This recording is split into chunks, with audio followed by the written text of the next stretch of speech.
Hey, good morning, afternoon, or evening, good people. Wherever you are, wherever you happen to be, and however we're together. Thanks for being here. I'm Dave, and this is Dave's Head. So, what's in my head?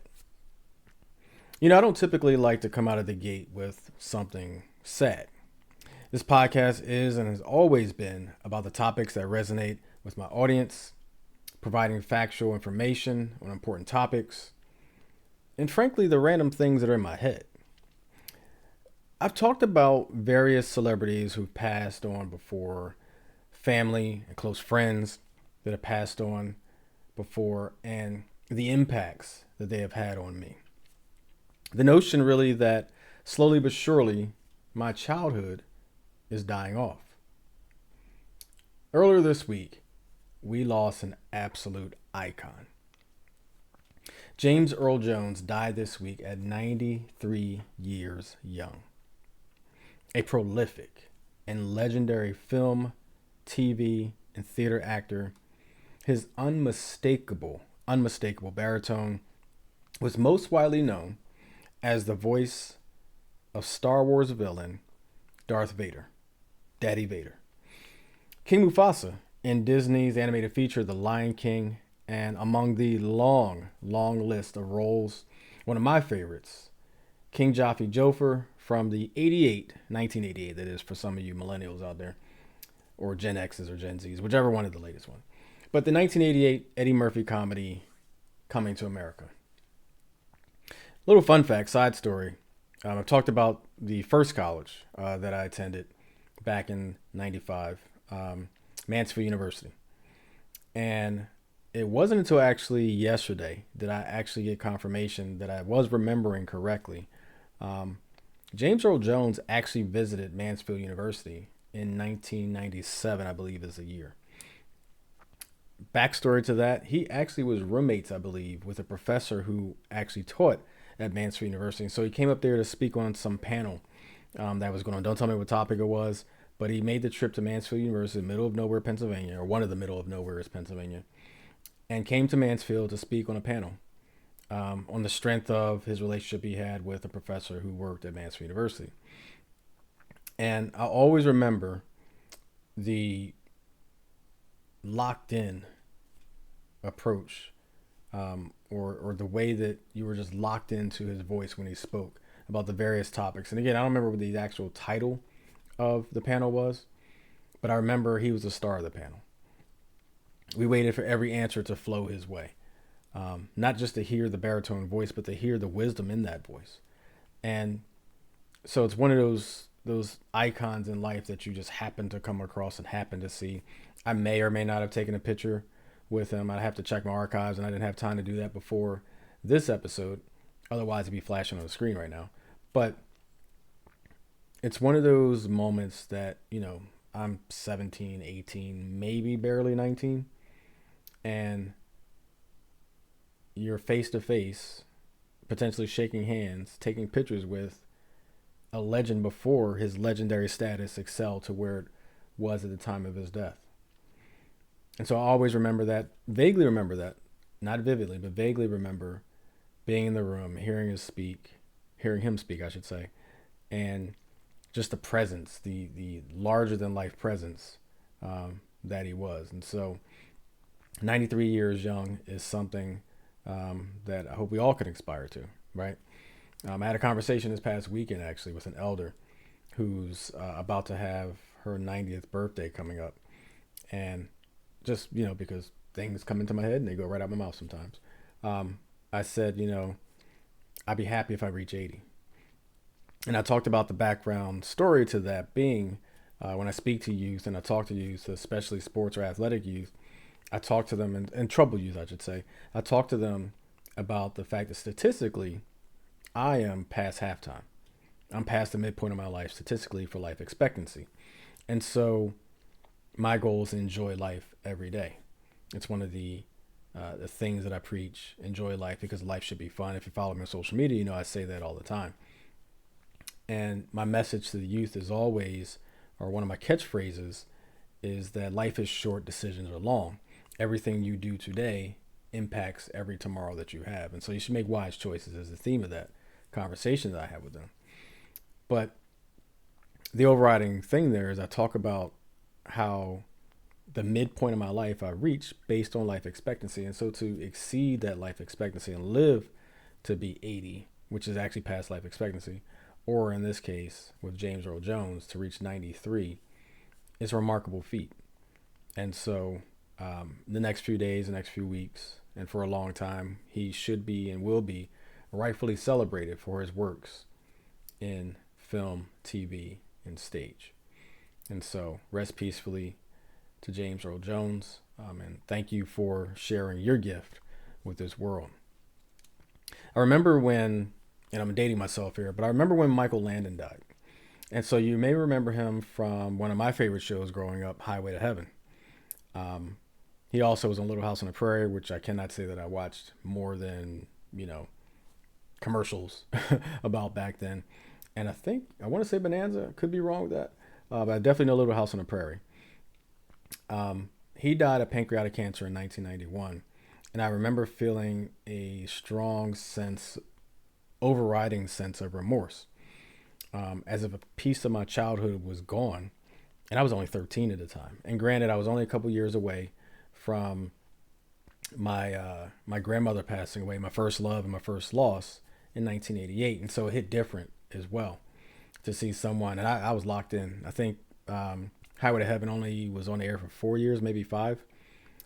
Side story, the star of Highway to Heaven, and I forget his name. I could see his scruffy beard. He actually never saw the last episode on air because he passed away from, I want to say, a different type of cancer before the final episode aired, which is an interesting story. And so Michael Landon, reading up on him, Michael Landon always talked about how he tried to do better and be better personally off camera because of seeing one of his closest friends lose his battle to cancer, largely in part because of the lifestyle that he lived.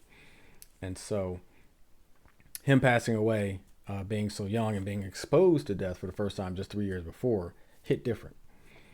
But to James Earl Jones, fun fact about him, his most famous role, obviously Star Wars Darth Vader, he was paid $7,000 to lend his voice as Darth Vader in 1977 Star Wars A New Hope. But he declined screen credit.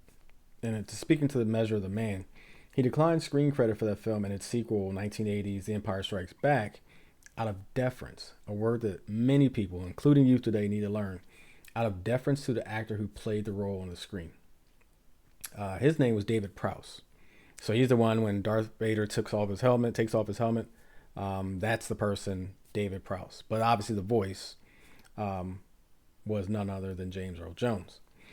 And so by 1983's Return of the Jedi, James Earl Jones had become so fully synonymous, known for your Darth Vader, with what people call one of the most terrifying but notable villains in cinema history, that he received credit for his work. And so actually go back and look at the credits for the first 2 Star Wars. You won't see James Earl Jones' name anywhere on there. I don't know if that's on IMDb, because IMDb is a little different. He may be listed on IMDb. You never know. But he didn't take credit for the first 2 episodes of Star Wars out of deference to the guy who actually played the role on the screen, which I think is kind of cool. It's again, it's a measure of the man and talks about the quality of the man that he was for not just the end of his life, but way, way, way before that time early in his life. So again, rest peacefully, man. You deserve it.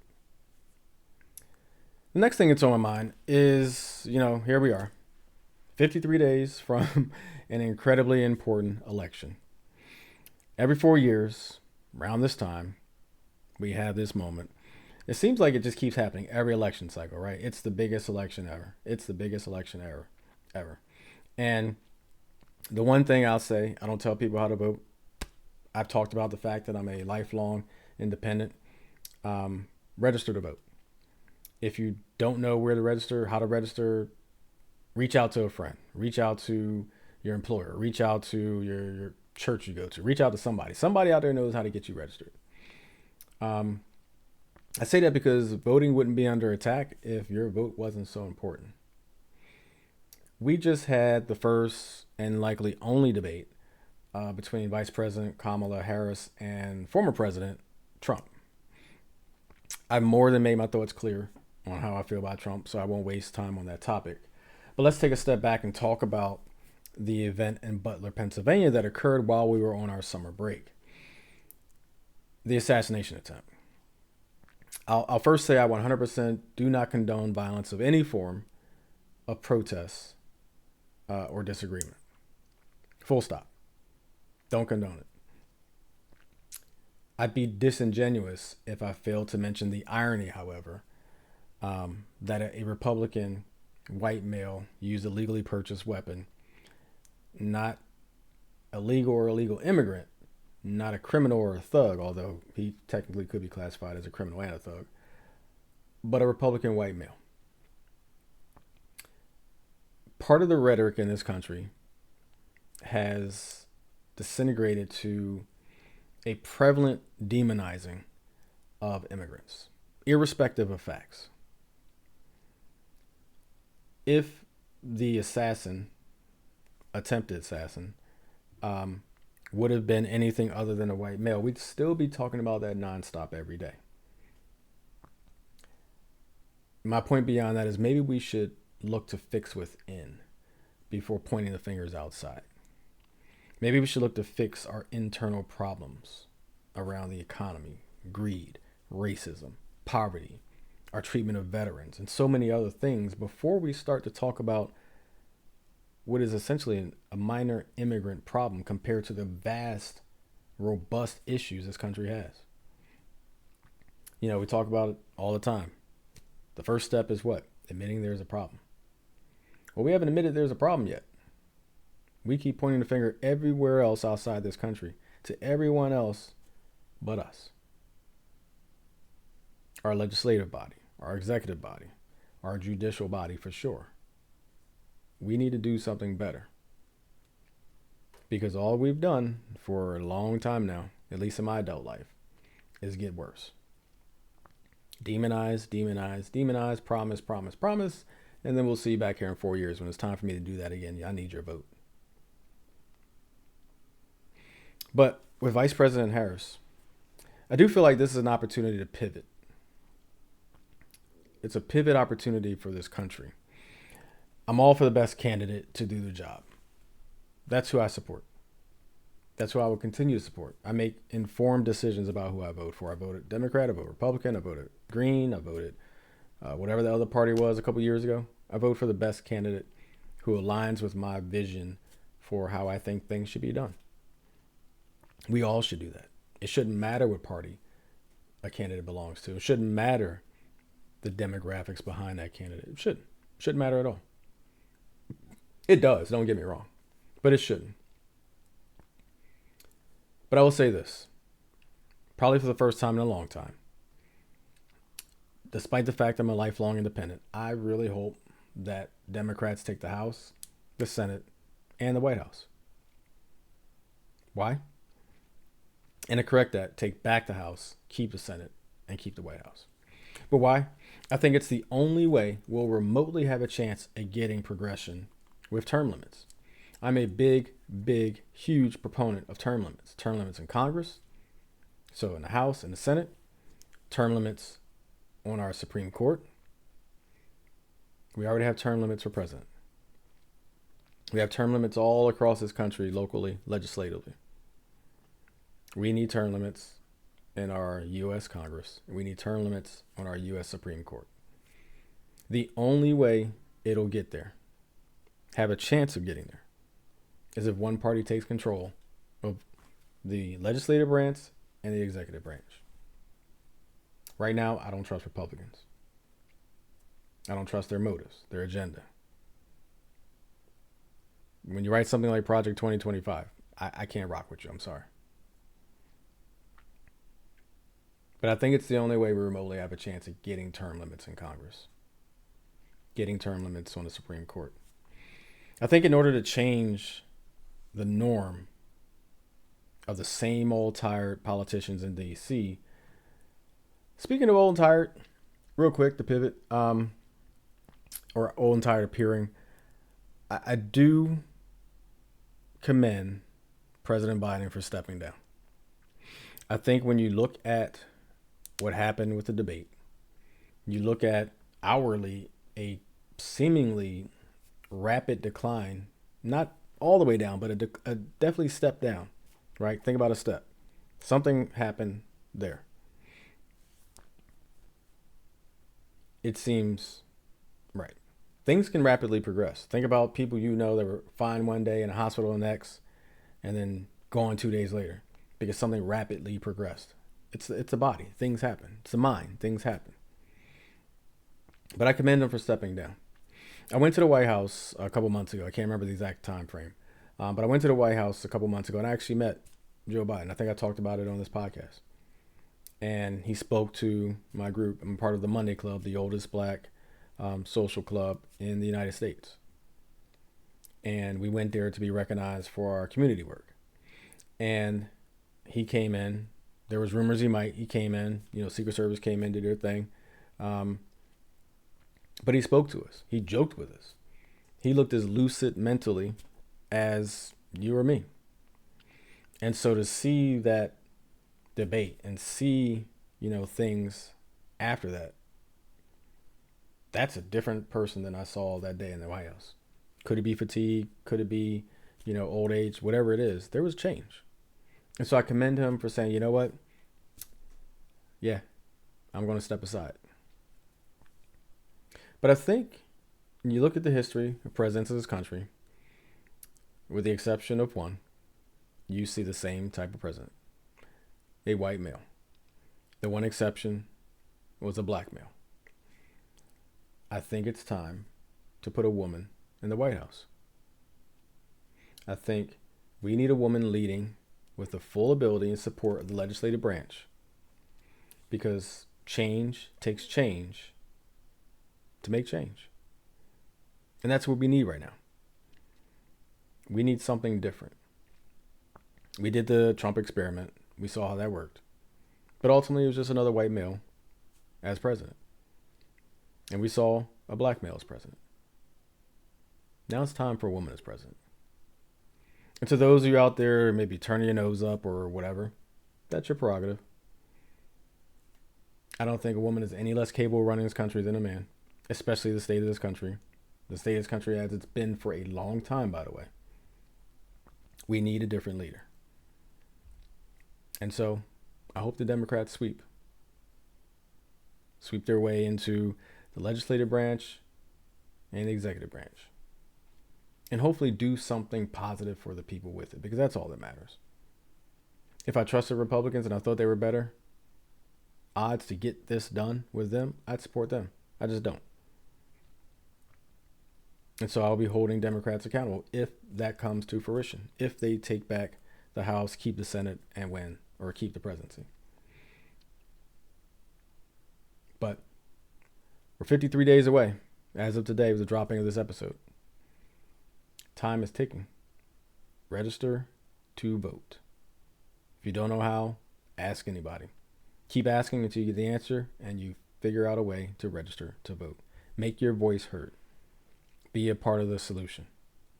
The last thing that's in my head, sponsored by Adapt to Adopt.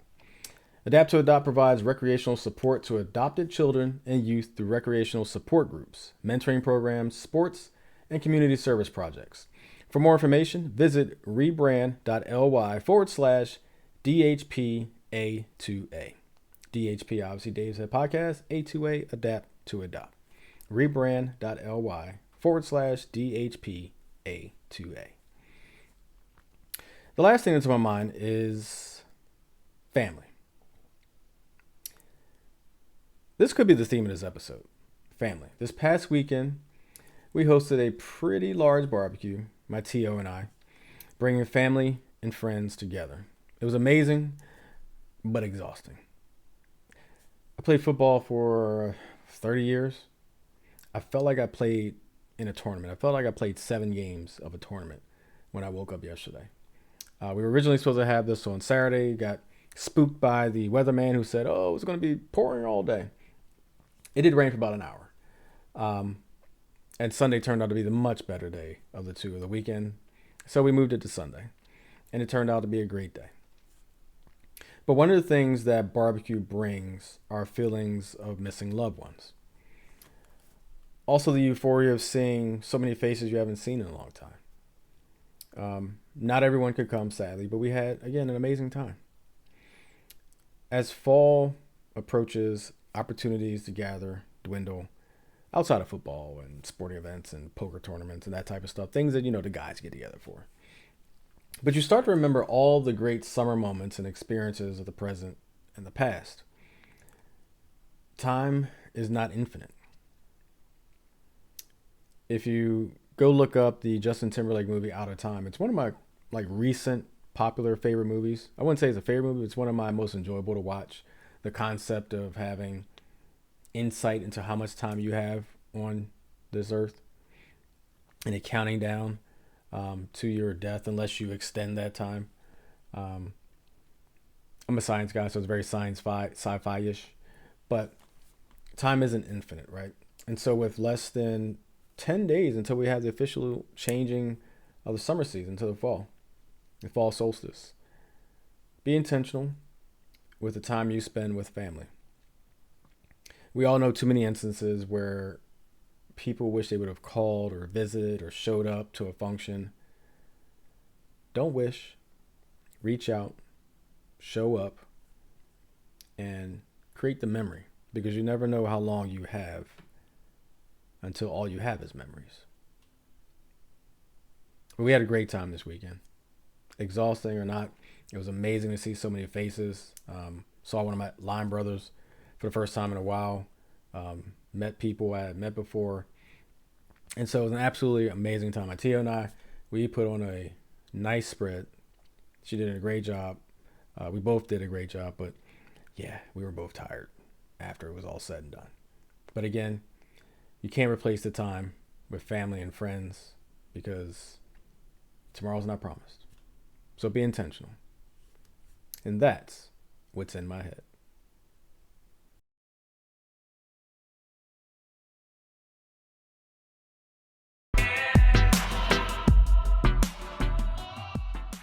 So SAMHSA, hope I got that correct, Substance Abuse and Mental Health Services Administration, describes individual trauma as an event or circumstance resulting in physical harm, emotional harm, and or life-threatening harm that can have lasting adverse effects on the individual's mental health, physical health, emotional health, social well-being, and or spiritual well-being.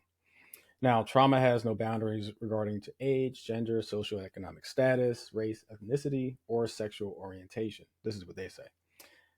An article by Melanie Greenberg, PhD, in Psychology Today, published in 2021. I've used Psychology Today a couple of times on my episodes over the years. This one's entitled Understanding the Trauma Brain. And I'm going to pre warn you really quickly. This is batting way above my pay grade. But they talk about the impacts of trauma on the brain and how trauma keeps your brain stuck in the past. And so here's some things they talk about. As a result of trauma, certain groups of neurons, again, way above my pay grade, those related to survival functions, may over time connect more strongly with each other while becoming more isolated from the rest of the brain. This can lead to a kind of rigidity in which the triggering of one part of a neural network makes it more likely that the whole set of neurons will be activated. These networks can become stuck in a pattern and resist taking in new information. They continue by talking about, in the case of trauma, for example, your sense of a lack of safety or a lack of self worth may continue even when your current environment is not dangerous and you're valued at your job by your family and friends.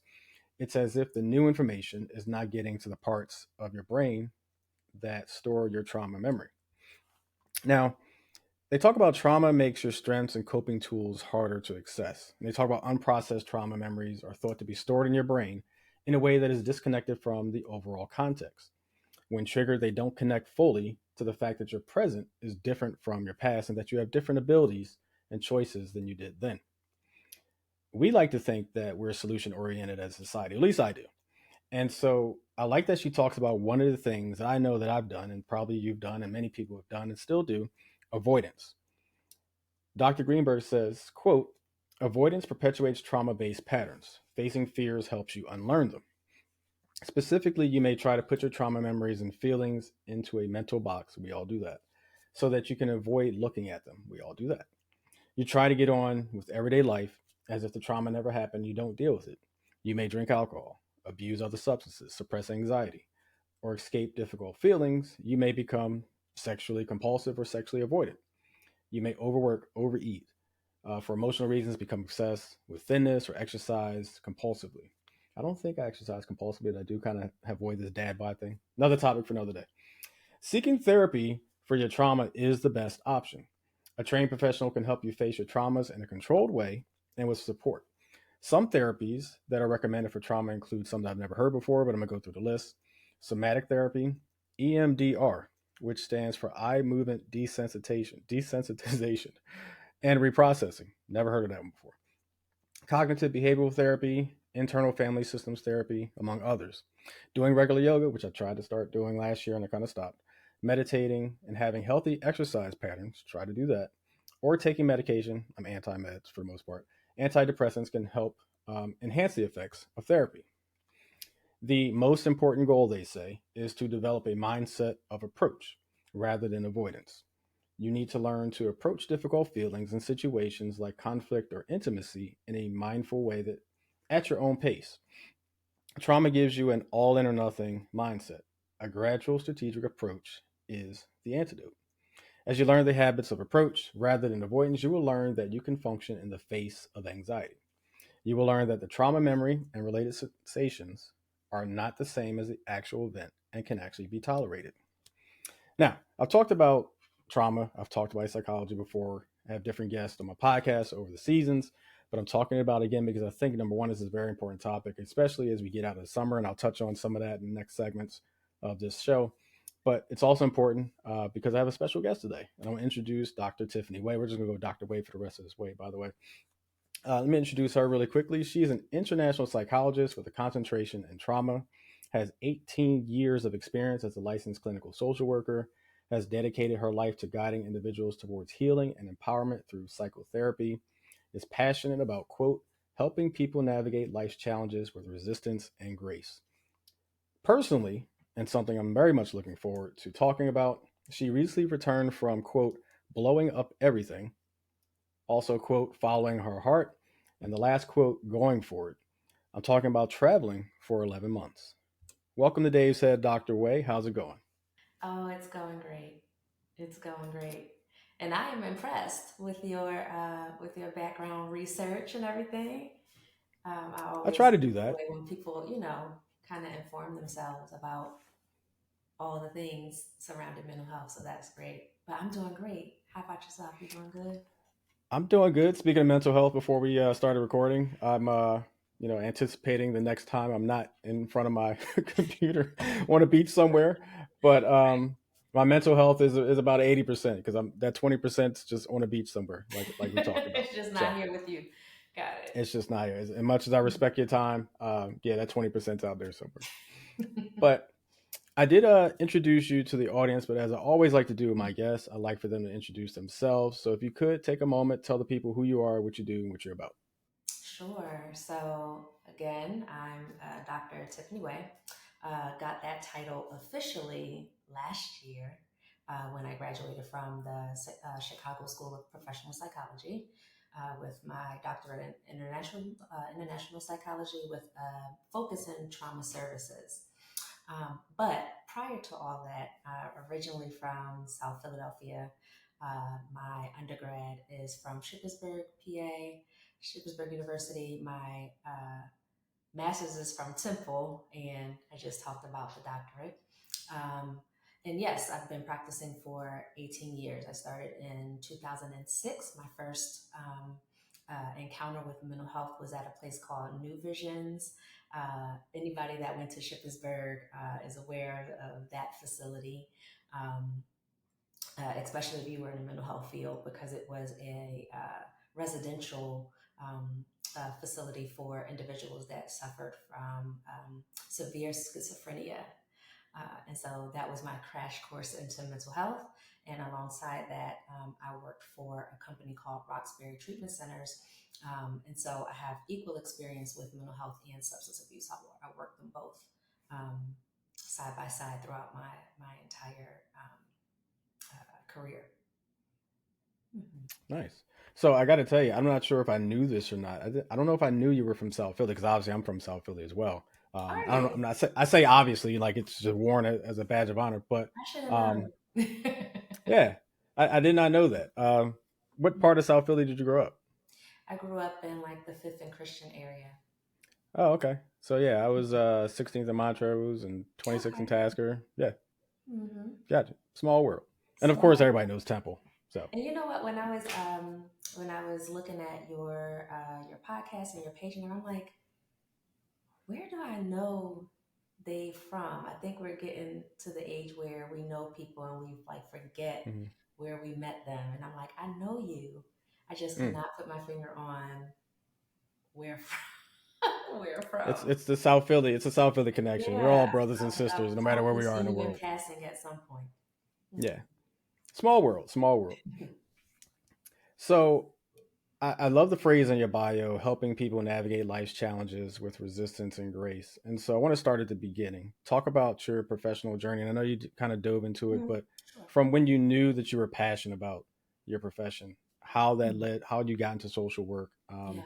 becoming an international psychologist, and achieving a Mhm. doctorate. How did that all begin? How did that come about? So when I first got to undergrad, I was screaming the "I want to be a doctor" thing, right? And um, I don't know what your beliefs are, God, universe, or what have you, but as for me, as God would have it, He had other plans, and I would become a doctor, but not the doctor I thought. And so I got to Shippensburg, and I dove into a bunch of biology classes, and quickly understood that that wasn't the kind.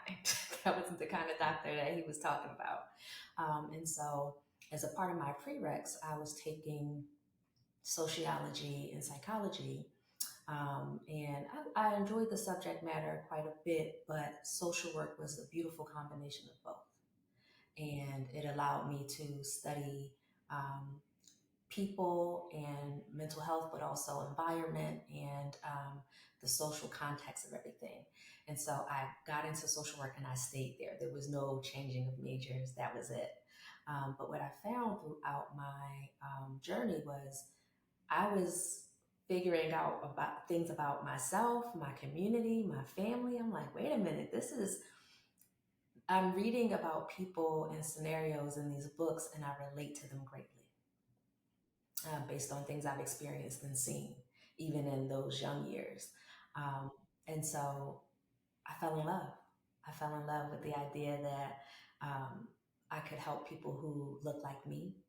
I could get into the community. And so when I graduated with my bachelor's in social work, I did what a lot of people do in this field, which is try a bunch of different like areas of it. I knew I didn't want to go into child welfare services. I had already fallen in love quite a bit with working with adults. That's where I typically work. And but I said I'm gonna try truancy, and that was a nightmare.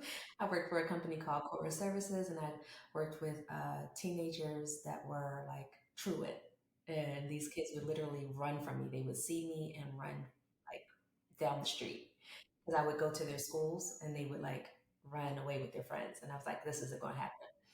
I started working. I did geriatric psychology for a little bit. I did inpatient psychology at Penn Presbyterian Medical Center for a few years before becoming clinical director at Reenter Incorporated, which is an inpatient substance abuse treatment center in University City in Philly. And I did that for about 10 years while also working in the jails. So I worked on State Road for quite a bit. You were just all over. Yeah, I was all over and figured out that I really enjoyed substance abuse and mental health, and so I was always going to have my hands in both of those. Um, but I will say probably 75 to 80% of my work is with Black men, and that was just by design. I did not go out looking for that; it just kind of happened that way. And so even here, I've worked a multitude of other places, but even here in Atlanta, which is where I am now, the clinic that I shut down prior to moving or traveling was a outpatient substance abuse clinic where we serve primarily Black men. Hmm. Wow. Mhm. So a couple of things. So when you talked about students, truant students running from you, what popped in my head is from Juice, the movie, when they were waiting outside. They were That's waiting what it looked outside the like. school. Yeah, and I just pictured you instead of the security guard, that's you running after him. But I refuse to run. yeah. Number one, I don't know if you probably can't. I don't know if you can tell my stature from my videos or anything because I barely post anyway. But I'm 5'1". Hmm. Those kids bigger than me. Fast steps. Yeah. I said, listen, I'm a pretty confident person in terms of being able to take care of myself, but I look like one of the kids. Hmm. So especially back then, I'm 21. I'm not running after these high schoolers Yeah. that don't want to go to school but stand outside of the school. Hmm. They've been I'm not drinking milk and corn fed, and Yeah, yeah, I'm not they chasing them. I'm not chasing them. yeah. Mm-mm. So That job lasted about 6 months. yeah, I could see that. So another thing popped in my head. Fun fact: we both went to PSAC schools. So I actually went to Mansfield, Okay. which is in PSAC East. I'm speaking Hmm. football terms. I played football. Okay. So yeah, Shippensburg, Clarion, all those schools out there. We But all Mansfield, up in the same area. Hmm. yeah, yeah. So pretty cool, pretty cool. Yeah. Resilience and grace. You mentioned that they're not go-to traits associated with accepting and overcoming life's challenges. So talk about how you work with people, many who are in the middle of the storm of their lives, and how do you guide them through and beyond that storm? Right, right. So, what I find when I'm working with my clients is when I'm talking to them about their story, things that they've been through, it's like hit after hit after hit after hit. I mean, folks are getting beat up out here. We're all just trying to make it and figure it out, right? And sometimes you can do everything right and things still go wrong. Things going wrong in your life is not always dependent upon something you've done. A lot of times it's external factors that contribute to things. Um, and so when we're talking about resilience and grace, I ask my patients, talk to me not about your life, but about your track record. What's your track record? Because when we frame it that way, and we talk about how many things you've been through, all the things that you've gone through, you come through every time. You might be a little battered, you might have, some bumps and bruises, but your track record says, Dave, he comes out of it and things typically work out, even if they don't work out the way Dave wanted them to. And so your track record says you're going to get it through it this time also. So, how do we do that in an informed way? How do we do that in a way that means you take better care of yourself? Sometimes it means elimination of things, but we're going to do it a little differently. But your track record says you get up, you do more, you figure it out, you make it through. And so once we frame it in that way, I see my patients kind of like sit up a little bit. You know what? You're right. Right? I'll ask, okay, this happened. And then what? What did you do? What happened? Oh, I was in the shelter and da, da, da, da, da, da. And then what?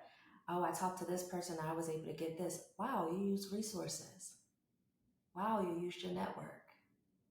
Okay, okay. And what did you learn from that? And now I have clients talking to me about what they did and how they did it and how empowered they felt afterward, even though they were tired and beat up. And so it looks a little different depending on the lens. And if the lens is about the trauma and not your track record, it definitely determines how you move forward. Hmm. I like that.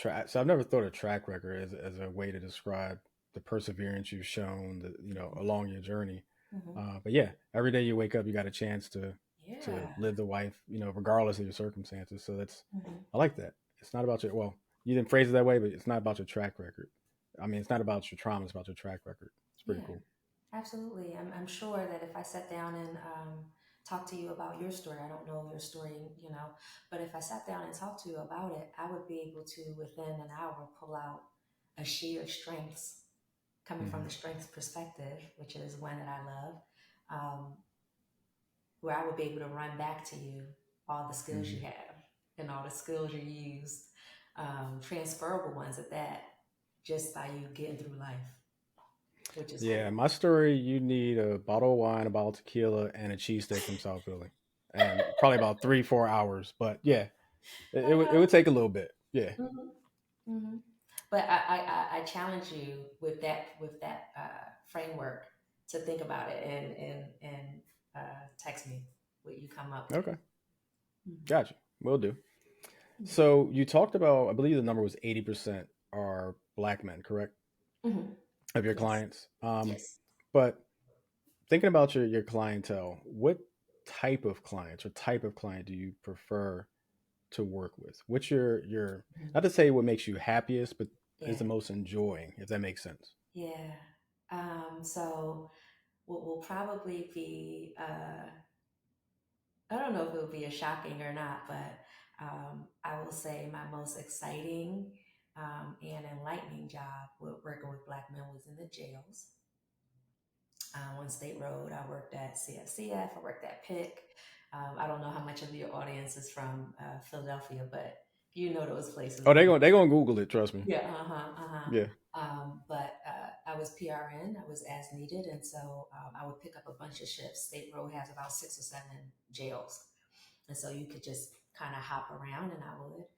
But in terms of most enlightening and exciting, it would be the jails because I learned about the resilience of our people in there. I learned about how, in the drop of a dime, your life can change. I learned about the goodness of people, which sounds weird working in a jail, but truly, because everybody in jail isn't bad. Um, and I was able to really get a crash course on like just humans.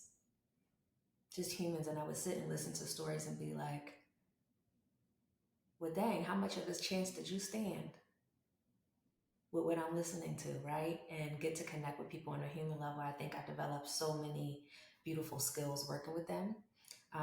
Today, though, uh, my practice has slowed down a bit, especially since I've traveled and gotten back. And Now we're so, gonna get to that. so the gentlemen that I work with right now are more so in life transition. They are your businessmen who are like maybe starting families or getting married or divorcing or whatever, but also trying to take care of their mental health. And I've appreciated that quite a bit also. So two sides of the coin. Very much. But it's so true that not everybody who's in jail is there for a bad reason. There's a lot of things that can go wrong. Like you said, in the blink of an eye, have one Mhm. just bad 20 minutes of your life can lead to years Yeah, in jail. absolutely. Um, But also, I will say I learned a lot about um, what's shown in the media mm, because we don't, as a community, we don't typically hear about the mental health component of mm, what happens or crimes that are committed. And there's a whole wing in all of the jails that are for mental health. mm, And so it's sad because when we hear different things about our counterparts, typically on the news we'll hear about whatever they were going through mentally, not mhm, so much on our side, but a great deal of those guys have some sort of mental health mm, diagnosed or not and untreated. mm. So learned a lot Yeah. about that too. Yeah, I imagine you've seen some really bad situations, Oh yeah. in the prisons and obviously heard really, really bad stories, but also probably heard many stories of trauma that these young men went through many, many years before they found themselves in jail that probably was a catalyst or at least Oh yeah. part and parcel to the reason they are in that situation. Hmm. Absolutely. Absolutely. And it helps you to grow in your compassion for people. Mm, You know, absolutely. it really does because let me tell you something. If one day I am outside of my mind or I no longer have food and there's no way for me to get whatever, and I roll up on to go pickup at one of these restaurants, I'm gonna take it Mm-hmm. if it means that I can Mm-hmm. eat. Yeah. That's just at some point you start to survive, and Yeah. consequence is not necessarily a factor when your stomach is growling. Yeah. Consequences are after you make it through today. You got Yes, to make it through today you first. got to Yeah. make it through today, and so excusing certain things, no, not necessarily, but understanding is Mm-hmm. important. Yeah. Absolutely. And knock on wood that you won't find yourself in that situation at Yes, all. please. There we go. So, speaking of substance, we try to eat healthy, work out, and do a Yes. bunch more to maintain our physical health. But what would you recommend as a routine to maintain your mental health? hmm hmm so that looks different from person to person. There's definitely read a book and work out and all the things. But firstly, I recommend really quick journaling. Not necessarily to pour your heart out every time, but inventory. I think taking inventory every day is important, even if it's just verbally checking in with yourself. How am I feeling today? What do I need? Um, you'd be surprised as how many times I ask people, how often I ask people what they need, and they freeze up and they can't tell me, right? And so I always recommend that you get in the habit of asking yourself daily, what do you need? Because it could look different from day to day. Some days I need to wake up early in the morning. My first patient is at 6 a.m. Well, let me just throw that out there. For those who are watching on YouTube or Spotify, yeah, that was my face. Okay. My first patient is at 6 a.m. And so sometimes for me, I need to wake up at 4:30, get a workout in, and be up back to my apartment by 5:30, get showered, ready, sit in front of the computer because I need to do something with my body and pour into myself in that way before I pour into other people.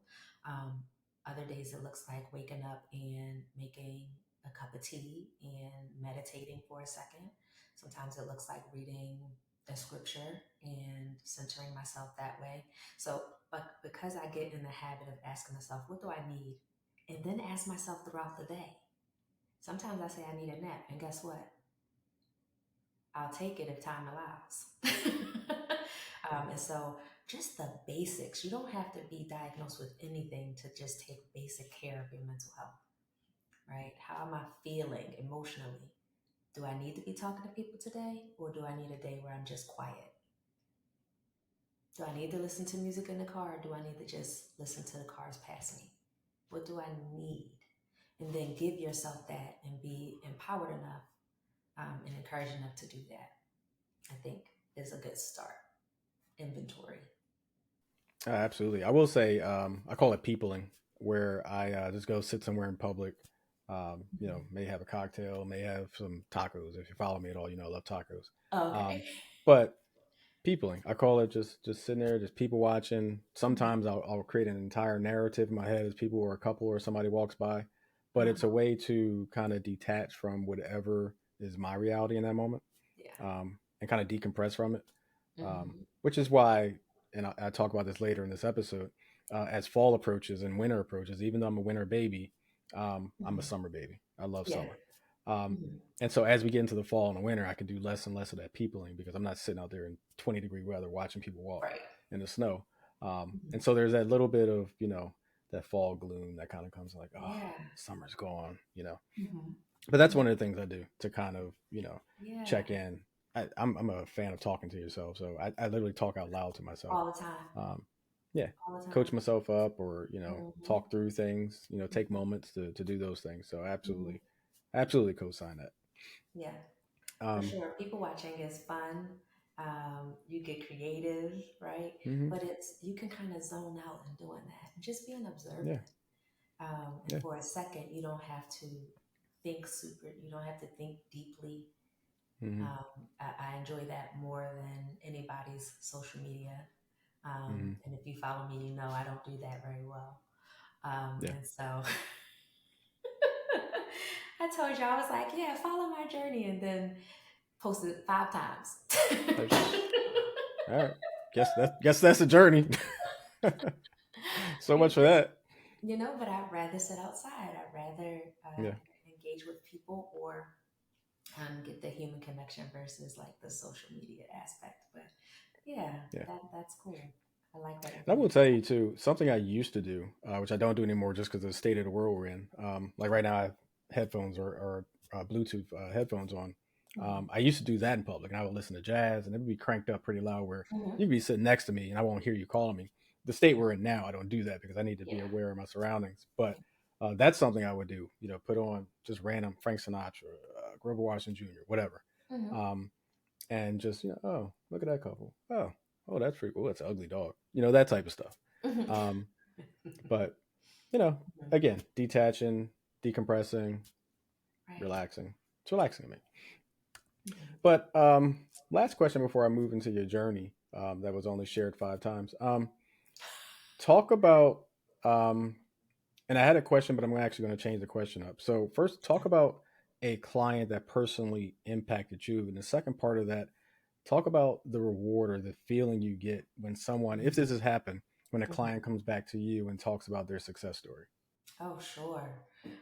So as soon as you said that, and I won't, say a name on here, but there was a gentleman when I was working at Penn, inpatient psych unit, and um, he was not American. He didn't speak any English. He was Middle Eastern, and he had been homeless for some time, and he would walk up to people and what would seem to be aggressively be speaking in his language, his native tongue, and kind of frantic. And so, um, unfortunately, when police don't understand what's going on with mental health, they don't necessarily take you to the right place. And so he had been locked up a couple times, like all this stuff um, for this individual, and then he ended up at Presby, inpatient psych,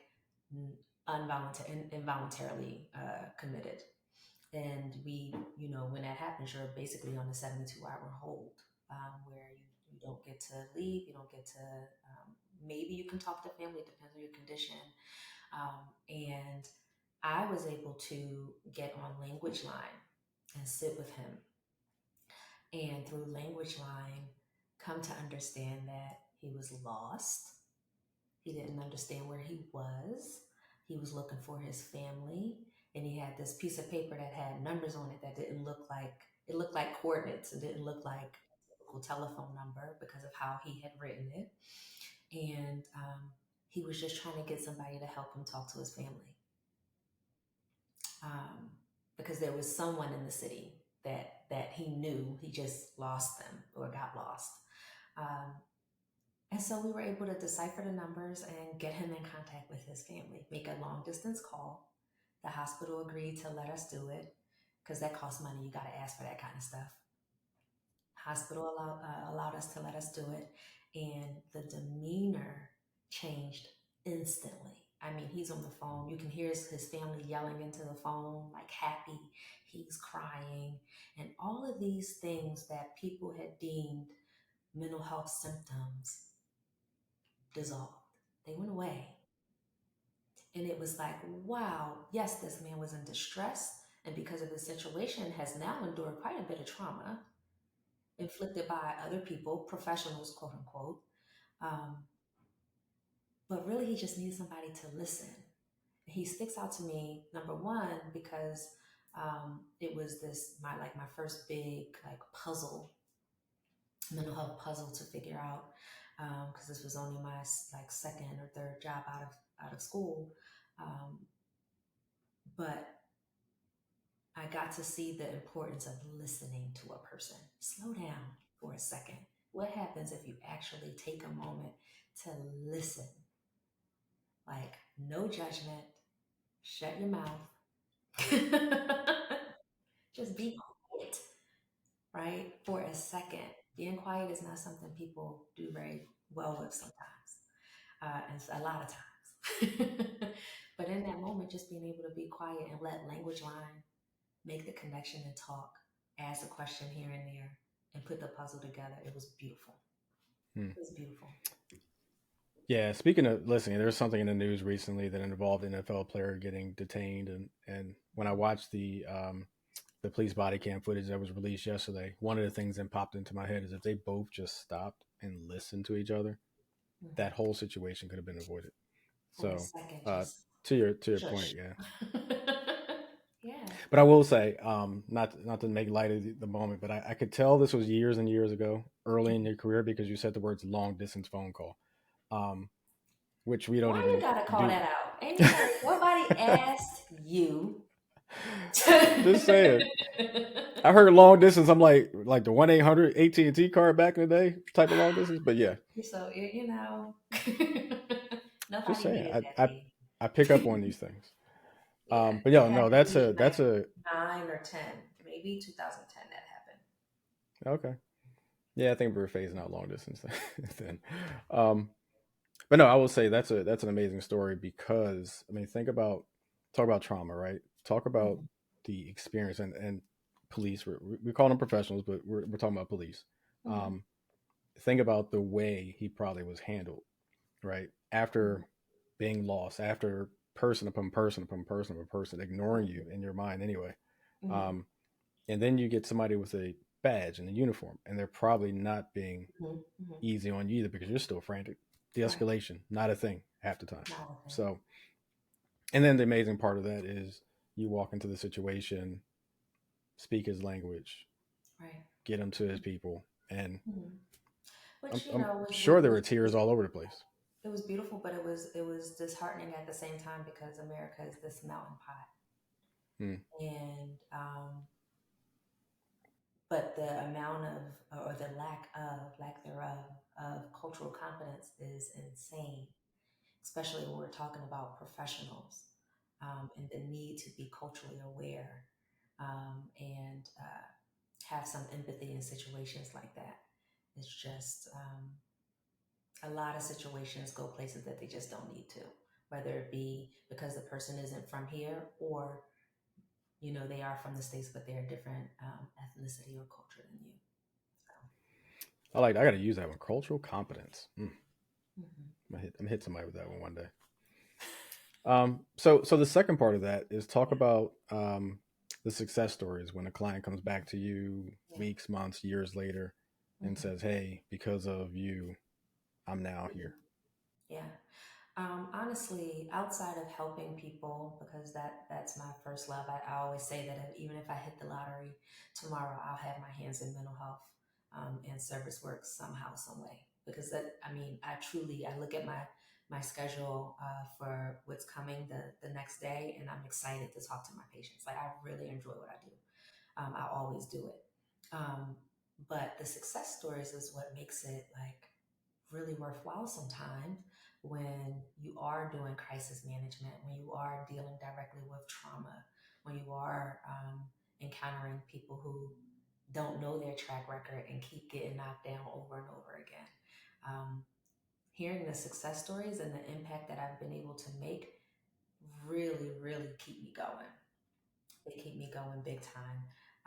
I am on BetterHelp right now as one of the mediums that I'm using to see folks, and that's a part of how I was able to travel because I continue to see people on BetterHelp, and it's been lovely because this is actually the first time where I can read my reviews. People might do like a card here and there, or I might get a phone call, or somebody might stroll back into the clinic clean and looking good and everything.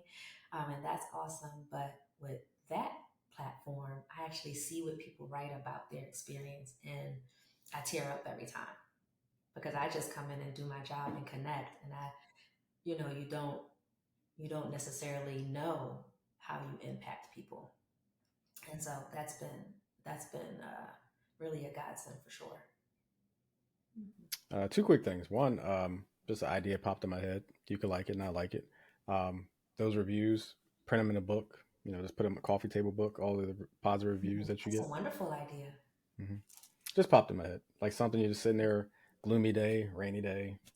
Hmm. Plans changed, flight canceled, something. Pop open the book, boom. You got like I don't know how many, a bunch of positive A lot reviews. of them, but I love that idea. I love that idea. The second thing, so you mentioned, and again, you can like the idea and not like the idea. You said if you win the lottery, you still would work. My suggestion would be, people talk in airports all the time to me. People Mm-hmm. talk to me at bars or when I travel to the beach. You can Mm-hmm. convert your practice to traveling, Mm-hmm. at airports, conversations and help, and from a beach Mm-hmm. somewhere. Just saying, just saying. Um, I will tell you this. I can't go to. I don't know if I have therapists across my forehead. Mm, If people I must just too. know, Mm-hmm. I don't know if they just get the sense from me. But anywhere I go, there is somebody that by the time I leave, I know everything Mm-hmm. because they have somehow, captured my ear with everything that they're dealing with. I can be at the Mm-hmm. supermarket in line and somebody will just divulge very personal information. Mm, So that's not a bad idea. It happens okay. all the time. All the Yeah, I time. must have the same therapist stamped across my head because every time I travel, I usually go not too early, but a couple hours before my flight. Have time, Hmm. depending on the time of the day. Have some Hmm. breakfast, sit at the bar, have a few drinks. Somebody Yeah. almost every time sits on one side or the other, and just I must look engaging because they engage. Right. And Right. yeah, I've heard some stories over the years. I actually have become Facebook friends with a couple people I've met Mm-hmm. in the airports, just because they're like, "Oh, you're a cool dude. Thanks for listening. I'm on Facebook, whatever." But That's yeah, I don't think I could never do what you do. I think because despite my very tough exterior, I am a bit emotional when mm-hmm. it comes to those stories. Like I'll be crying Yeah. at the bar next to people telling their stories. So Right. yeah, Right. I couldn't do that. They were like, "What's wrong with you? Do you need to talk or something?" Like, yeah, sorry, dude. You Right. triggered something in me. I'm sorry, but Right. so I'm not much of a reader, but for my supporters who may be avid readers, I'm a technical reader. I should put that out there. I do read. I'm not that type of person. I Mm-hmm. do read technical stuff. Mm-hmm. Um, could you give them something that they could read that might could benefit from great mental health workout on that same Mm-hmm. notion? Okay. Um. So one of my favorite books is the Master Key System. There's a couple of them that I really like. So one of them is the Master Key System, and it's by Charles R. Panel, and it is very, very old book. Very old book. Like long But distance calling old, huh? like long distance calling old. Older than that. Older than Oh, like past. We're talking like a carrier pigeon. No, I'm joking. But oh Lord. but very old. But it's going to be like 100 years old. Hmm. It's in that book in that era. Oh, okay. But it is 24 parts. This is a book that I will read over and over again. It speaks Hmm. to uh, the power of the mind and how much power you actually have over your environment via your conscious and subconscious mind. How much Hmm. control you actually have. So that's the first one. You read it because it's 24 parts. You read um, it takes you 24 weeks. And you read one Hmm. part over and over each day. Every day, you read the same one. So every week is a different part. And Hmm. yeah, this is a book that I've marked up. It has like highlights and all kinds of stuff in it, and that's wonderful. I really enjoy for people in relationships, but also those that get into attachment styles and all that Hmm. kind of stuff. Attached is a really good book. Hmm. I don't know if you can see it. But that's another one by Mayor Levine. Uh, that one's good. And then there is another one. Where is it? Mindset is pretty good. And this is by Carol Dweck, and it's good. It's a good book, and it's about fulfilling your potential. Okay. And then there's another one. I read a lot. I I read a see. whole lot. I see. You asked for one, I'm giving you seven. If you are a parent of a teenager, Hmm. there's a book called like Yes, Your Teenager's Crazy or something.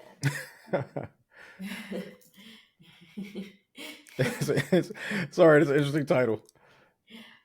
Is that the name of it? Yes, Yes, Your Teen is Crazy. It's a wonderful Okay. book. It's written by a psychologist also. And what he does is phenomenal in that he explains the teenage brain, the adolescent brain, and what's actually going on in their heads when they do the stuff that they do. Why they Hmm. don't understand certain things, why certain things are difficult for them. But it's not too heady. You don't need to be like a psych major to get it. He explains it really well, and so I suggest that for parents, even if your kid's not a teen yet, even if you have a young adult, I think it's a good book to read. And then you Okay. probably would like this one. I got this. It's called The Psychology of Stupidity. Oh Lord. And so that one's really good. And it is a book, it's a compilation where different psychologists and scientists describe their understanding of stupidity, Hmm. and like uh, cult culture and all sorts of things. It's a great book. So I suggest that one too. Okay, I'm I'll check that done. one out. No, it's fine. It's fine. Listen, it's more ammo. More ammo. Mhm, mhm. That this one will crack you up though. Like the psychology of stupidity will crack you up. It's a good book for sure. Yeah, I feel like I'm gonna find a bunch of catchphrases that I say multiple times a day in Oh, that book. so many, so many. People will be like, "What has gotten into this book?" Hmm.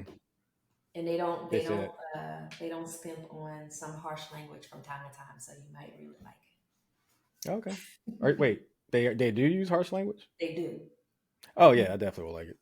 Yeah, yeah. Don't All right, read so it if you're sensitive. oh yeah, that's definitely not me. Hmm. I'm an empath. I'm not sensitive. If that makes sense. Got it. Hmm. Um, so I want to shift and talk about your blow up journey, right? Okay. Um, Hmm. Giving up your place, leaving your clinic, your family and friends for 11 months. I like to start at the genesis of things. So talk about what prompted this trip, or trips, I should say, because there are a bunch of trips involved. What Hmm. prompted you to say, you know what, I want to do this for 11 months? Right. So really fast, the origin story. When I was graduating from Shippensburg, I was going to join the Peace Corps, and so right away I wanted to travel, and I didn't. I was in love, and that person asked me not to go, and I didn't go. Silly back then, but I was 19, 20, and I was like, oh, he loves me. Oh my gosh. So I didn't go. Fast forward, fell in love with travel anyway, just not long term travel, and love seeing the world, love seeing different places, but stayed um, fairly close to home. Like I would do different islands, Mexico, get fancy sometimes and do that, but fairly close. But knew that I really enjoyed it, and I had traveled by myself a couple times within that.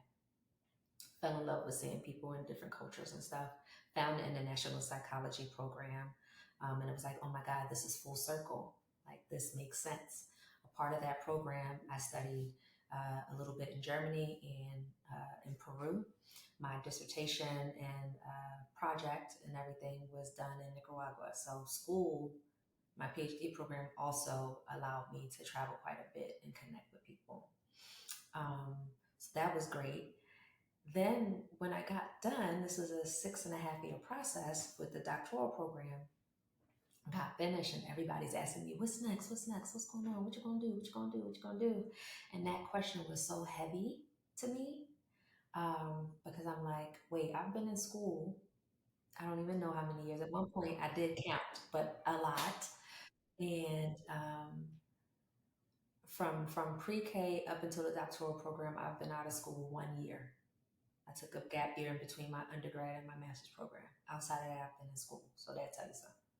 I'm pushing 40 one of these days. And so I've been in school.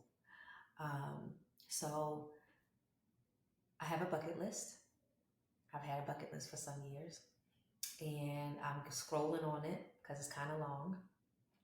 And one of the things said travel 6 to 12 months. And I was like, that's what's next. That's the next thing. I read it, and if I felt an immediate like weight lift off my shoulders when I like looked at it, and I was like, oh crap, that's what I'm gonna do. That's what's next. I'm already in my career. I mean, yeah, I could make a big career shift. I don't need to. Um, so career wise, I'm pretty good. This is next. This is what I'm gonna do. And so I started planning. So the planning for it started in maybe May of last year, and I was gone by January of this year.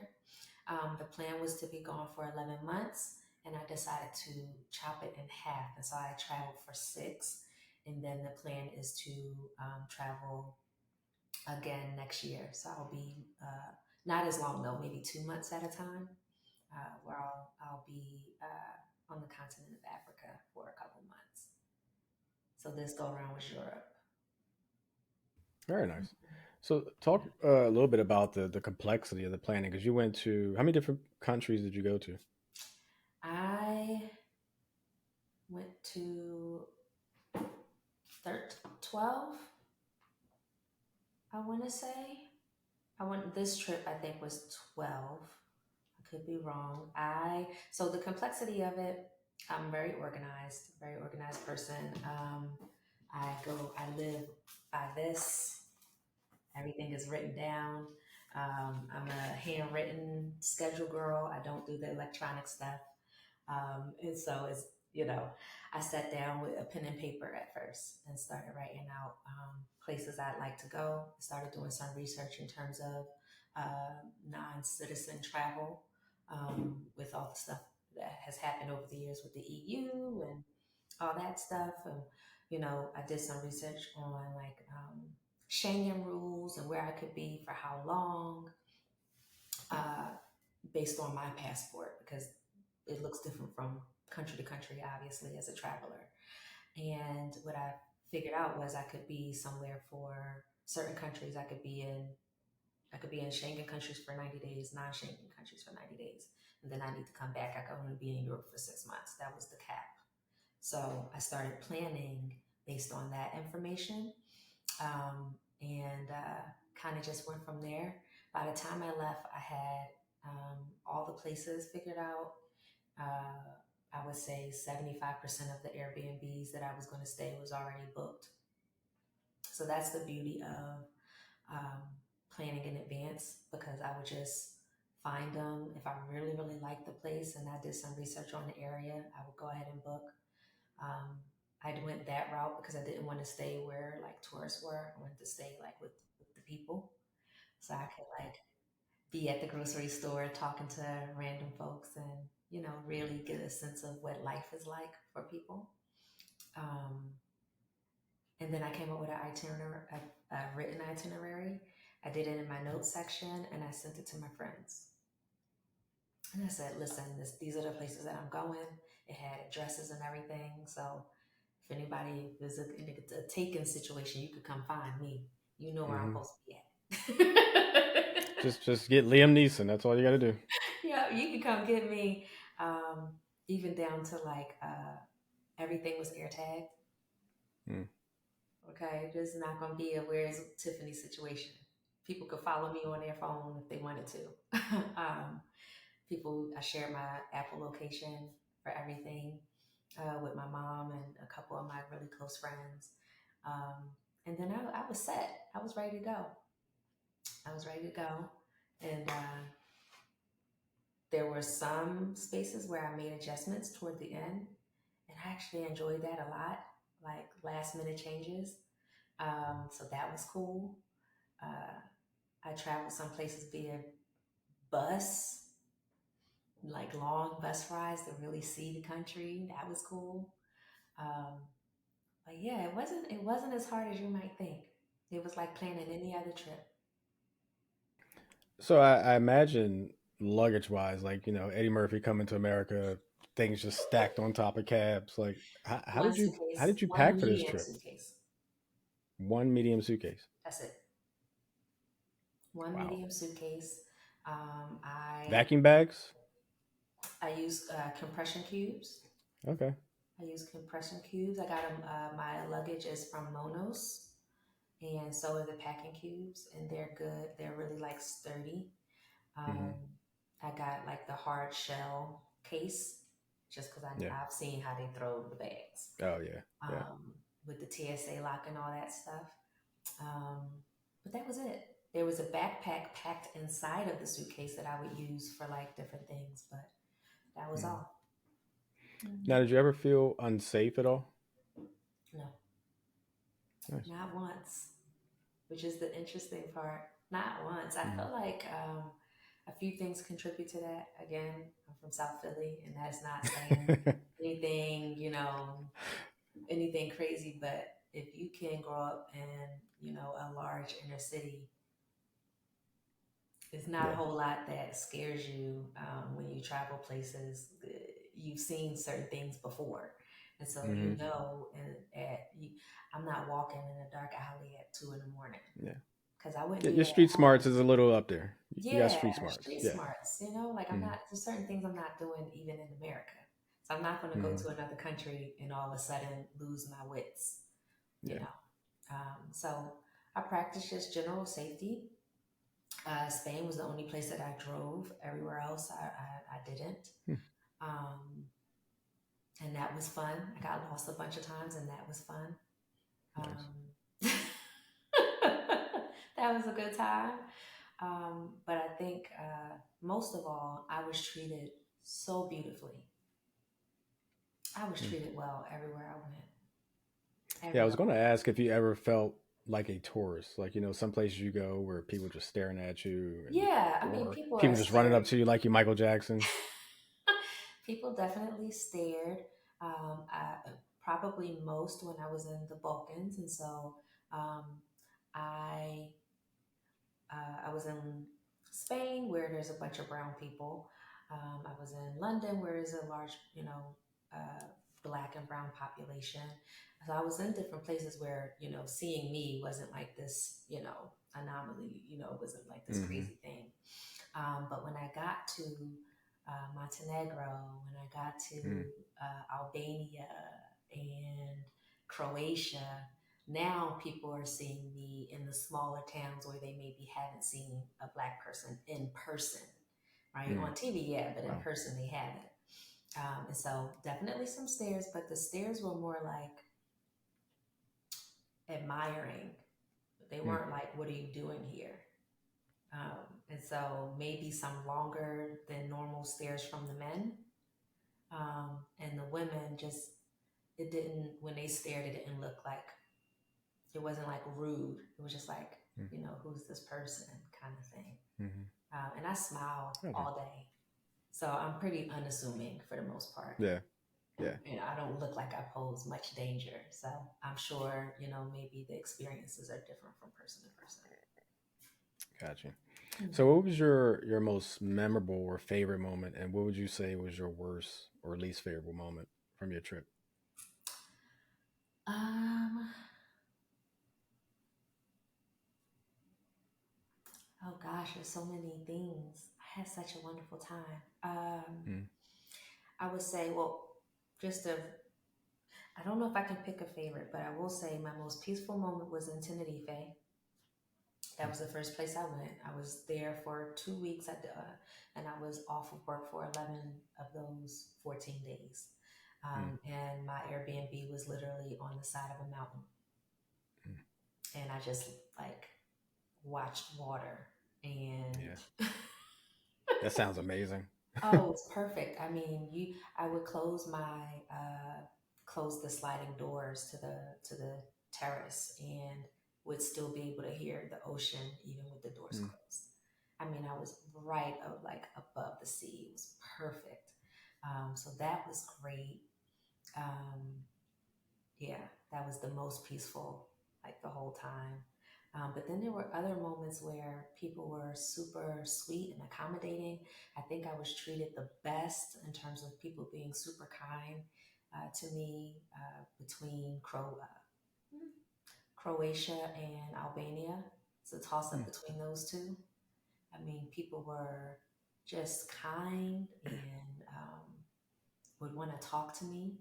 Uh, this one artist, older guy, probably in his 80s, stopped me on the street and asked me to come into his like he had an art show going on, and he showed me all this artwork and then took the time to like write out all the places I should go.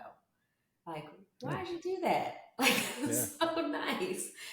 So Mm-hmm. things like that was just like, whoa, like it just was nice to be treated so kind um, throughout the journey. Nice. Yeah. So looking back at the whole experience, Hmm.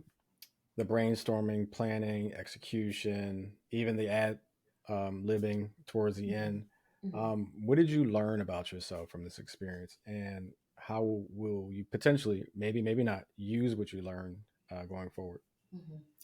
I'd say I've never been so empowered and proud of myself in my life. And this is post getting my doctorate. Um, so proud of the courage that I showed um, to myself. When you watch videos on, because I'm a researcher, and so when I watch videos on YouTube about traveling to some of these places, people like speak from such a place of fear, or even telling friends and family, like, "What, you're going by yourself?" I'm like, "Yeah, right." Um, and being there, and be like, "Whoa!" Like I'm walking down the street in France by myself, going to go get a croissant. Like, like what? Like this, like just because, like this little girl from South Philly, single mom, like mostly brought up in or around the projects, and I'm walking down the street in France by myself to go get a croissant and a cup of coffee. Like, whoa. It just kept having those like aha moments about um, what I'm able to do, what I'm capable of. I feel unstoppable. I feel unstoppable. Like so many like brainstorming moments and project ideas and um, that I don't know if I would have been afraid of before. I'm definitely an idea person. Something pops in my head and I just do it kind of thing. See what happens. That's my, I say that all the time. Let's just see what happens. But I feel like it's next level now. So who knows what I'll get into Yeah, I after mean, such an experience. yeah, I love traveling alone, even though I don't travel alone as much as I used to. Years ago, I would just book something and go, and Hmm. book something else when I come back and go again. Yeah. I'm a big go sit on the beach and relax. I used to say I was like a well roasted chicken. I would literally go to sleep, wake up 3 hours later, flip over, and go back to sleep. Like that's what I would do. Um, Hmm. sure, it's the strangest thing, but I enjoy it. Again, I'm a December baby, but I enjoy the heat so much Hmm. until it gets too hot. Like that Arizona heat, not a fan. Um, Hmm. but yeah, I imagine that going forward, and you said you're going to Africa next year, and Hmm. maybe Australia the year after that, or Hmm. Japan, and all these other places, or where they may not have been outside the realm, they're definitely a possibility now because of Yeah. the way you executed that trip. So Yeah. I am envious. I will say that. I would love to wake up on the side of a mountain for a week and a half, um, but I'll have to we will send all you live. where I stayed. It was the Yes. perfect place for one person, or if you have, somebody that you want to take. It was just a one bedroom though, so I would say take somebody you like. But I can send it to Better. you. It was beautiful, clean. Um, I would hike down the mountain, go sit by the water, Mm. and it was just nice. I will say, because I'm surprised I didn't ask this first because I'm a big foodie, but um, to wrap this particular segment up, how was the food? Because I'm a big food. I gotta have good food. I can't go anywhere and not have good food. Um, but how was the food in the different places you went to, and what was your favorite thing you ate the entire time? Hmm. um, I will say I cooked most of the time. Because I Oh, enjoyed going to the farmers markets and getting like fresh fish and fresh veggies and stuff. Because a lot of the places that I went are heavy meat based, and I'm a pescatarian. I've been for 14, 15 years. So, because of that, needing to make sure I still get proper protein and nutrients, I would cook. But just the freshness of the food was delightful. Um, I would say I probably had my the best food in Porto in Portugal. Those restaurants were like top notch. And Porto is actually probably, in terms of cities, the city that I want to return to the most. Porto was fantastic.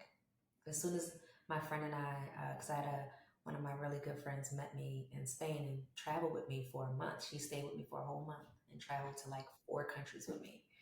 And we both, well, as soon as we got there, was like, oh, okay, this feels different. It's like, it just felt like a small town in the city all at the same time. And it was just lovely. But the food was delicious. I was disappointed in the food in Italy. No. Sorry, that's my Oh, break your reaction. heart. I was disappointed. And here's the thing, Wow. I wasn't looking for Americanized Italian food. Like, I don't do, like, I try to go to places and have like an open mind. Like, I will taste the stuff. I don't have to have it be like back home. Um, Disappointed. I was disappointed, and everybody kept telling me that I need to go to Naples for it, for like the really good food. Um, and I never made it to Naples. I had okay food in Salerno, and I had okay food in Rome. But it wasn't, it was like hit or miss. Sorry, hon. Yeah. So you definitely got to do your research. I also will say this, and you know, for the listeners and for you, if you eat meat, you probably will have a better experience, only because there's so much, like, there's a lot of options, and a lot of places cater to meat, and a lot of the authentic cultural dishes involve meat in these places that I did not get to taste because I don't eat meat. So there's that too. I'm eating things that are not like the staple because it's not, I can't have the meat. So there's that. They're If just you like, go, you ugh, might they're like, enjoy why yourself is she more. here? But yeah, Hmm. I actually went to Strasbourg, France, years ago, and it's right on the border of Germany. So it's like Hmm. north of Paris. I think 90 minutes north of Paris, something like that. Obama actually went to Strasbourg, France, Hmm. 2, 3 years, whatever it was, after I went there. So I kind of felt important for like 10 seconds. But um, they had very heavy meat concentrated dishes. So I was in love. Hmm. I don't know the picture somewhere on one of my computers, but there's a bowl of kraut with sausage and bacon, just Oh like yeah. half-inch thick bacon, like just all Uh-huh. this meat, highly heavily seasoned, just amazing. Hmm. I I could mean, eat when you anything. I say couldn't that eat it's all on of the it. border of Germany, I'm not surprised Yeah, in terms of the kraut and the sausage. That's their thing. yeah, it They was probably had some so beer good. too. Lots of beer, lots of beer. And that's when I discovered for the first time that people in France, their pattern every day is what is it called? Coffee, the shot of coffee, espresso in the morning, um, alcohol for lunch, espresso in the afternoon, alcohol for dinner, espresso late dinner, and then party all night. It was maybe that's the town of Strasbourg because there's more mixed age ranges. They were telling me, Hmm. but Hmm. uh, yeah, I was there for a week, and like the third day, I'm like, I can't do any more espressos. I can't do any more alcohol. I got to Yeah. something else has to give here. Listen, in all of the European countries that I traveled through, midday, folks are tipsy already Hmm. for lunch. People are sitting around like, I mean, do they go back to work feeling it a little bit? Kind Oh yeah, of. oh yeah, absolutely. Uh-huh. I mean, a drink on every table and cigarettes. Yeah, That was probably lots my of least cigarettes. favorite thing about Europe was how like smoked out everything was. There's cigarettes Yeah, everywhere, and I'm not a smoker, so yeah. that Well, at was. least they have a cleaner cigarette if that makes sense. Not without all the chemicals the U.S. puts in Mm-hmm. theirs. Mm-hmm. Um, but so that's all for the Q&A segment, and now to my favorite segment with my guests called First Thoughts, sponsored by SRA Solutions Inc. SRA Solutions provides complete, robust, precise, and reusable real-world solutions satisfying and resolving your business needs. For more information, visit rebrand.ly/DHPSRE. DHP standing for Dave's Head Podcast, by the way. That's new. So, Dr. Way, Okay, the way First sponsorship. Thoughts works, would you say? I said, okay, sponsorship. Yes. That's So, cool. the way First Thoughts works is I offer my guests a word or a phrase to get their first thoughts as you have followed, not you, Dr. Wade, but my guests or my audience has followed and Mhm. supported this podcast for 5 seasons. You know, I do not make privy the words or phrases because that would ruin First No, and Thoughts. I'm nervous. Okay. Don't be, although 95% of people are nervous for some reason. They always say it. They really do. So first thought, I like to throw out a softball one to start. PTSD. What's your first thought? Life. Hmm. And I say life because um, it's such an experience that, and it's so individual that we all will have something happen in our life that sticks with us, that makes a negative impact of some sort, even if it just means being hyper vigilant about something, because that's one of the symptoms. Um, but what's traumatic to me is not necessarily traumatic to you. It's not a one size fits all trauma thing. And so Mm, I say life. If you live mm, it long enough, there will be something. yeah. But that's okay because it's manageable for most people, not all. Mhm. We know severity is a thing, but yeah, life just pops into my head for that. Okay. You All live right. long enough, Next for you encounter some. yeah, yeah. And I forgot the phrase you said earlier during this recording. It's not your trauma. It's your what's the T Track word? record. Track record. Thank you. Mhm. I felt like that was appropriate there. Um, Next first thought, the bystander effect. What's your Mhm. first thought? Inevitable. Hmm. Um, Again, whether it be in your home, whether it be out and about or traveling the world, um, we are um, we are impacted by the things we see and influenced a great deal. And so I think that unless you live somehow in a bubble, Hmm. somehow in a bubble, um, you will be touched by the bystander effect. Okay. Last first thought is a term I had never heard before, but I'm curious to see if you know it, number one, and to see what your thoughts are on it. Empathetic acknowledgement. What's your first thought? Necessary, Hmm. necessary, and when I think of it, I think of it as a cornerstone to healthy communication. Hmm. Um, in a sense that all too often it is left out of, Hmm. of healthy dialogue and a person's ability to know that you may not agree, but you understand and you hear them, Hmm. and being able to impart that acknowledgement in a healthy way. It usually doesn't happen. Gotcha. And for those of you who are on Google right now trying to figure out what that is, and I apologize, I didn't define the prior one term as Mhm. well, but I thought Mhm. Dr. Wade did a pretty good job explaining that one. Empathetic acknowledgement, which I really love. The definition is a feeling that one gets when one has been listened to and has been acknowledged for what was said and for the feelings associated with what was said. Um, so, yeah, communication, healthy communication, it's a Mhm. cornerstone, or And at least it emotional should be. intelligence, which is Yeah. a word, something that's, I mean, been around forever, but definitely a catchphrase. Wait, did That's you say I've been around forever? no. Oh, okay. I was like, wait, Emotional what? intelligence as a concept Okay. has been around forever, but definitely a catchphrase and something that people are talking about a lot more, which definitely involves being in tune with um, how something makes you feel, but also your counterpart, the person that you're dealing with. Okay. So this season, I started turning over my first thoughts to my guests in a semi segment I call TO First Thoughts.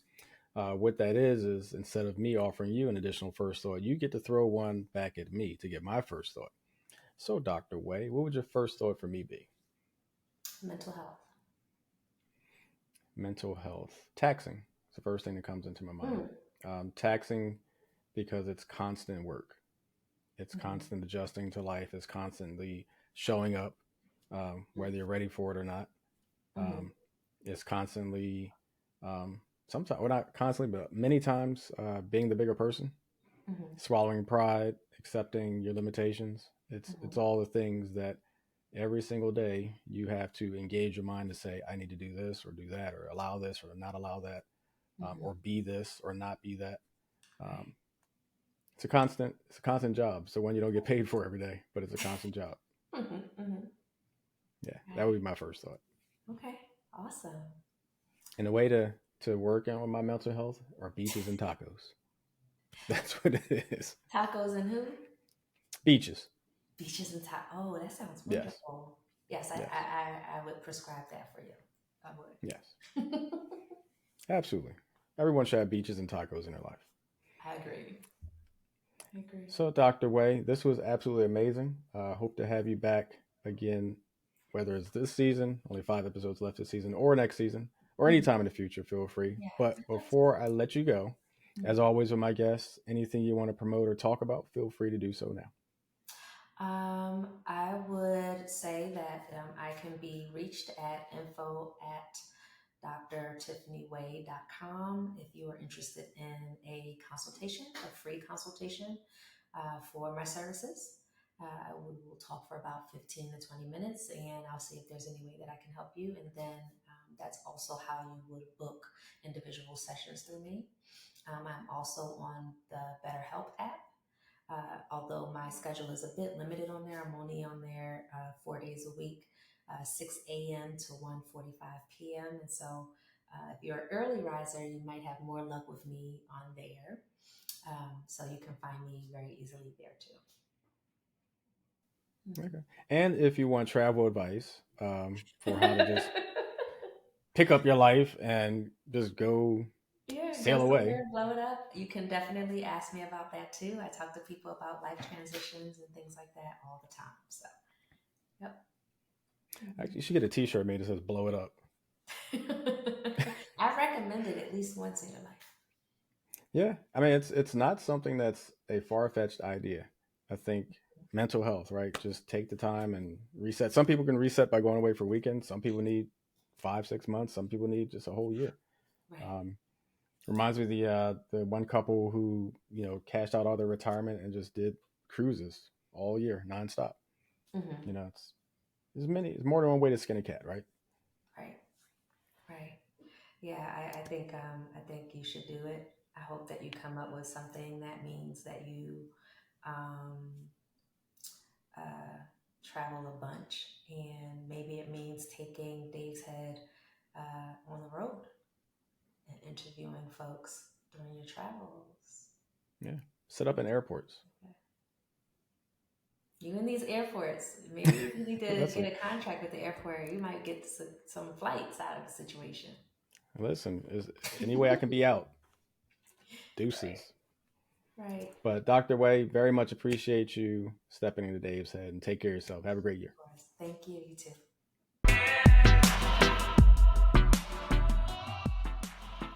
My favorite segment of my podcast is my GRIN, which stands for Great Reason to Be in Love with Now.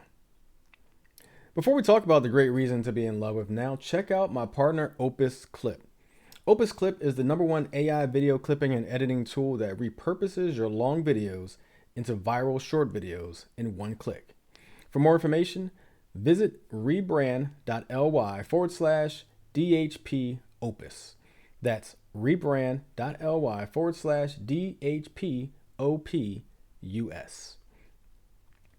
The autumn equinox is on September 22nd at 8:43 a.m.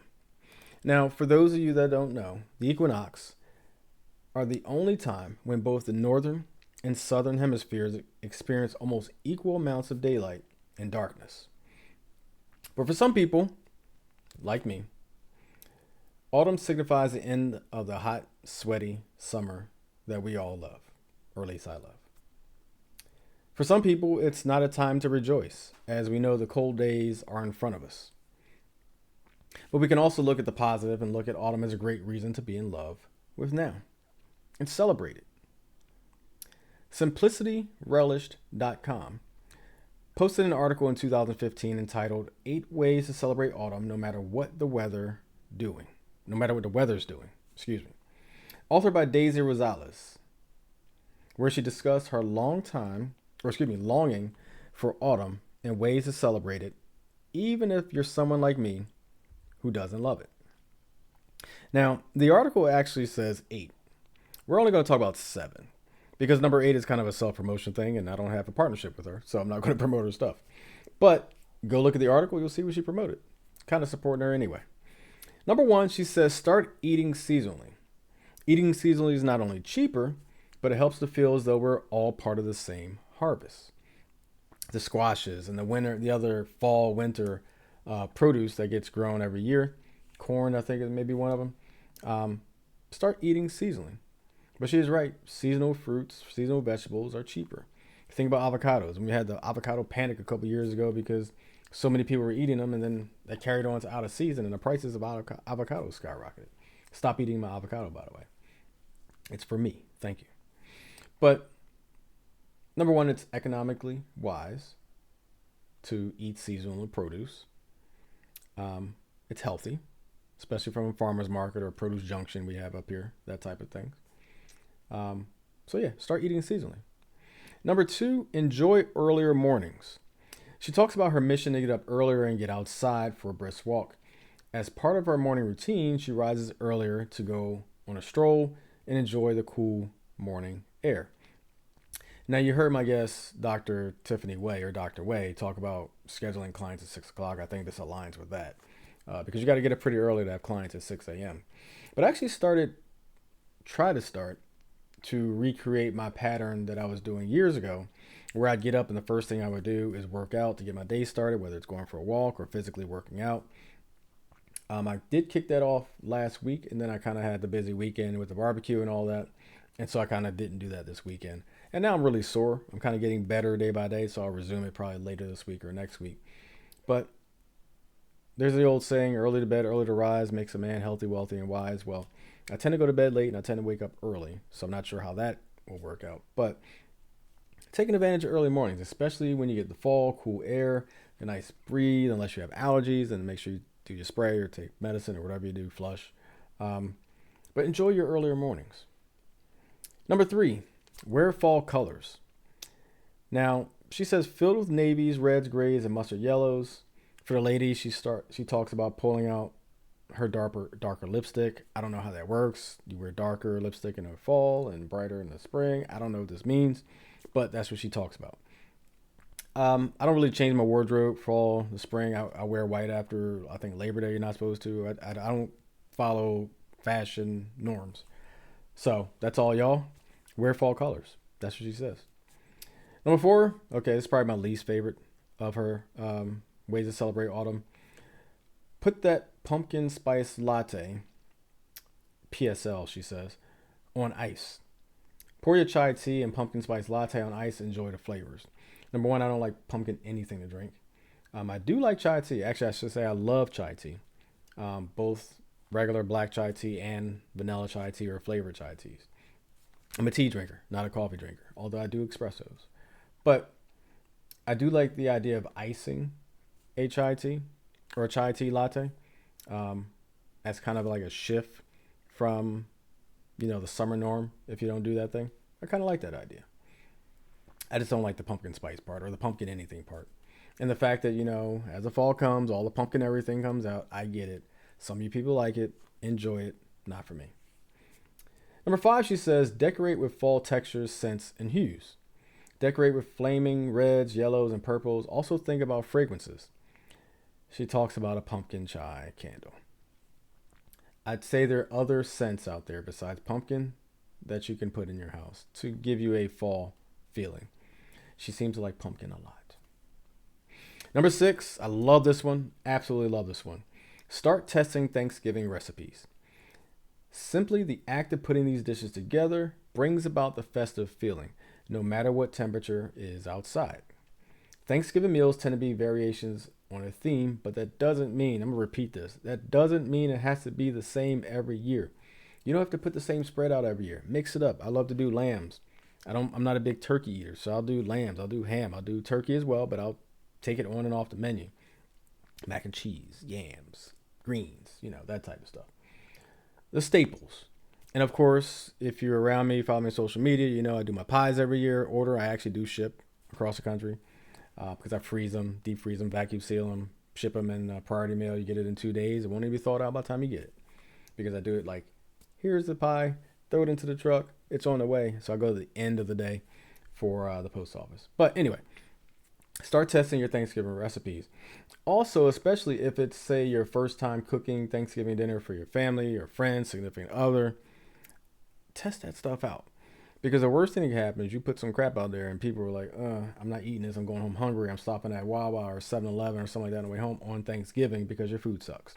Highly suggest test your food, especially if you're experimenting or first time doing a big dinner or if you're just not that great of a cook. Last one we're going to talk about is make time for family and friends. Be intentional. Reconnect with family members before the holidays roll around. Catch up with old comrades from previous seasons of life, rather than sending them an in-person holiday greeting in December.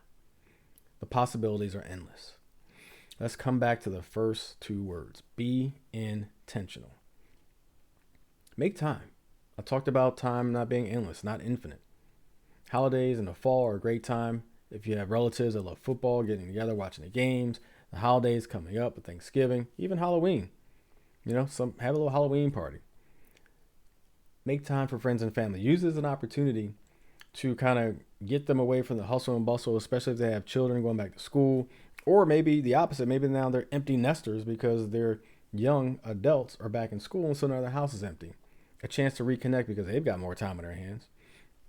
Be intentional. And so, that's a great reason to be in love with now, to celebrate autumn, even for babies like me who may be December babies, but love the summer.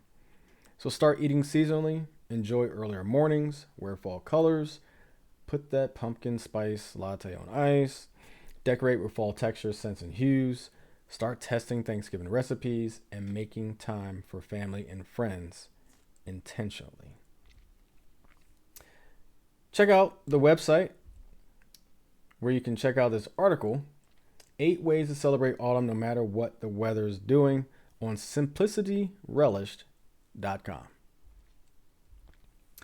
I want to thank Dr. Tiffany Way, or Dr. Way, for stepping into Dave's head and having an amazing conversation about the mind, mental health, trauma, and so many other things. And sharing insights on her story, her journey, her travels, to pick up and leave everything that you have for 6 months and travel to, I think she said 20 something places. I do hope she sends me the info on that mountainside Airbnb, because that sounds amazing, to wake up every day and just look out at the ocean.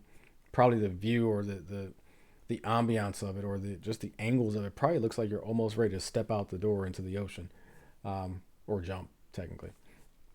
But check her out on Instagram at Dr. Tiffany Way. So at DrTiffanyWay. And for scheduling, again, as she said, info@drtiffany.way.com. info@drtiffany.way.com. Support our sponsors and partners. SRE Solutions Inc. at rebrand.ly/DHPSRE for all your PC support solutions, network cabling, website design, and so much more. Again, check them out at rebrand.ly/DHPSRE. And check out Adapt to Adopt at rebrand.ly/DHPA2A for anything related to adoption, ways that you can help support the adoption ecosystem. If you just want to donate your time, talent, or treasure, please reach out to Adapt to Adopt at rebrand.ly/DHPA2A. And our partner, Opus Clip. Check them out if you have a podcast or any videos you'd like to generate short clips for at rebrand.ly/DHPOPUS. That's rebrand.ly/DHPOPUS. And if you're interested in sponsoring or partnering with Dave's Head, reach out on any of my social media and we can make it happen. Lastly, this season, I said I'm going to leave you with a quote to cap each season. I think it's appropriate for the conversations we've had today. This quote is from an unknown source. They're the best kind. Having somewhere to go is home. Having someone to love is family. Having both is a blessing. Time, again, is not infinite. Appreciate, honor, and love those who appreciate, honor, and love you. Make it known. Be intentional. That's it. So, family, healing, and autumn. All great reasons to be in love with now. That's all for this episode of Dave's Head. New episodes released on the second and fourth Friday of the month. For all things Dave's Head, check out our website at daveshead.card.co. Subscribe to watch new episodes on YouTube or Spotify video, or to listen via your preferred podcast player, go to anchor.fm/Dave's Head Pod. Thank you for watching or listening. As always, enjoy life, because life should be fun. Take care.